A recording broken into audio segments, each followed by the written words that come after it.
If there are children of any age who'd like to come up, we will have our time for all ages or story for all ages at this time. How are you?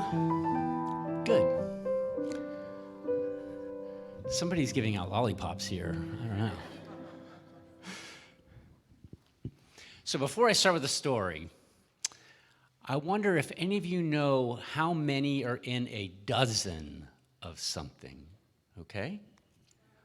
12. Yes, that is correct. A dozen is 12.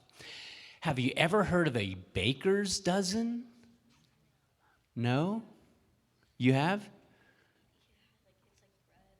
It's like bread or something? Yeah. Yeah.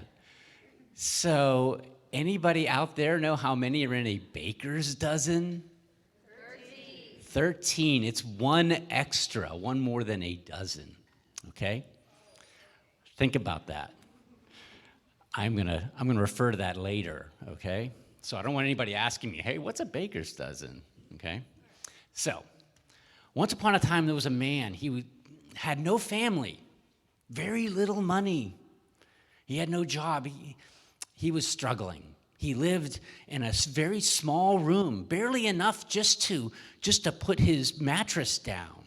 Didn't have much furniture or anything. He was living a tough life. But there was one good thing, that he lived right next door to the best bakery in town. And the smells, the aroma, the scent coming from that bakery was delicious. Have you ever walked by a bakery or a donut shop and the smell? It's wonderful. Well, he lived right next door to the bakery. Yeah. So he would spend much of his day with his head out the window so that he could take in the aroma, the smell, the scent of the baked goods that were so good. That is, until one day, the baker came out and was shouting at him, "What are you doing? What are you doing? You're stealing the smell of my bread." And the man says, "What? How can you steal the scent, the aroma of bread? I'm not stealing anything." Oh, yes you are," said the baker. "I'm calling the police." And the police came. And two young policemen came, and they were looking at each other like, what do we do here? And the baker's saying, "You need to arrest this man. He's stealing the scent, the smell, the aroma of my bread. He never buys anything." And the two police officers say, "Well, stealing is against the law," so they took the man, put him in handcuffs, and carted him off to jail. And then they took him in front of a judge, and the baker was there too. And the judge looks at the man and says, "Well, what have we here?" And the baker speaks up and says, "This man here, he is stealing." Oh, stealing against the law. What is he stealing? "He's stealing the aroma of the smell of my bread." "Oh," says the judge. "He's stealing the scent without paying a cent," meaning because he never bought any bread. The man didn't have that much money to buy the bread. So the judge looks at the man and says, "What do you have to say for yourself?" And he's like, "I didn't know it was against the law to smell the bread." And the judge said, No. Ignorance of the law is no excuse. "So here's what I want you to do," said the judge. "I want you to go home tonight, and I want you to gather all of the money that you have in your house, every bit of it, and come back here tomorrow, and you will pay the baker."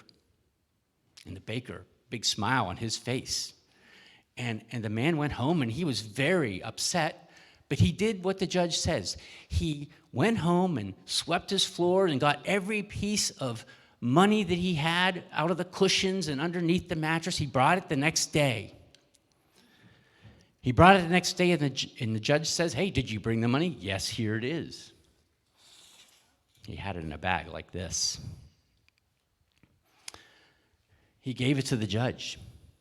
And then the judge looked at the baker who was sitting out there, and he said, "Quiet, silence in the courtroom.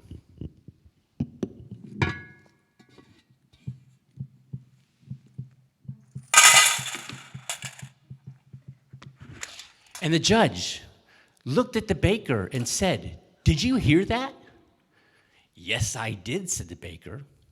And the judge said, "Consider that sound payment for his theft of smell of your bread. And on top of that, for bringing," he's saying this to the baker, "on top of that, instead of by bringing this ridiculous accusation of stealing of bread, I want you, Mr. Baker, for every dozen of donuts or rolls or muffins that you make, you must now make a baker's dozen, 13. And that extra one must be donated to the food pantry so that people who have no means can not only enjoy the smell of your bread, but also taste it as well." And that's our story for today.